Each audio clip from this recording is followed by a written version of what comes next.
Bonjour, je vais vous présenter aujourd'hui un véhicule qu'on met en lumière lors de la visite de notre réserve, le Muskeg. Alors, si on revient en arrière, après la guerre, M. Bombardier reprend la production de ses véhicules civils, les Autoneiges B12, ça va bon train. Par contre, en 47-48, cet hiver-là, presque pas de neige au Québec. Les ventes chutent drastiquement et en plus, le gouvernement annonce qu'il va faire ouvrir les routes rurales progressivement.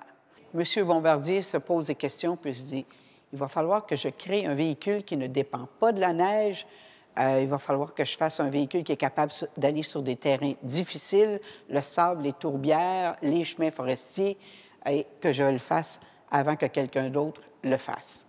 Alors, il va, entre autres, aller visiter les sites pétrolifères en Alberta, à Leduc, et va leur demander c'est quoi leurs besoins. On va lui dire, bien, c'est très marécageux, on a de la difficulté à amener les hommes et les équipements sur les sites de forage, donc c'est ça notre besoin. Alors, M. Bombardier va retourner à sa planche à dessin et pendant ce temps-là, la compagnie, elle, va produire des systèmes de traction qui sont adaptés sur les tracteurs. Donc, ça garde la compagnie à flot. En 1956, M. Bombardier considère déjà que c'est le succès de sa carrière. Fait cocasse, il ne demandera pas de brevet sur cet appareil-là parce que c'est un assemblage d'éléments existants.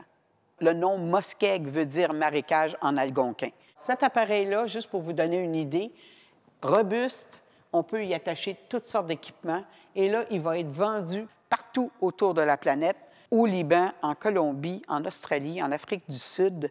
Le Muskeg a été utilisé sur les champs pétrolifères dans l'Ouest canadien, aller récolter des roseaux dans le Danube en Roumanie. Il a accompagné l'expédition Vivian Fuchs en Antarctique en 1958. Ce véhicule-là, entre autres, il y a des innovations. Les barbotins vont être tout caoutchouc, ce qui devient des barbotins très résistants. Et aussi une chenille sans fin qui est fabriquée sur un vulcanisateur que M. Bombardier a mis au point lui-même. Et la chenille n'a plus de jointure, ça ne brise plus. M. Bombardier va aussi faire des véhicules adaptés pour les chemins forestiers qui étaient 5 pieds larges. Donc, il va faire le J5, Junior 5 pieds. Et si vous avez déjà eu la chance d'en voir aussi pour les trottoirs, c'était les SW 48, 48 pouces de large. Je ne sais pas si vous avez déjà vu ça passer. Quand ça passait, on se tassait.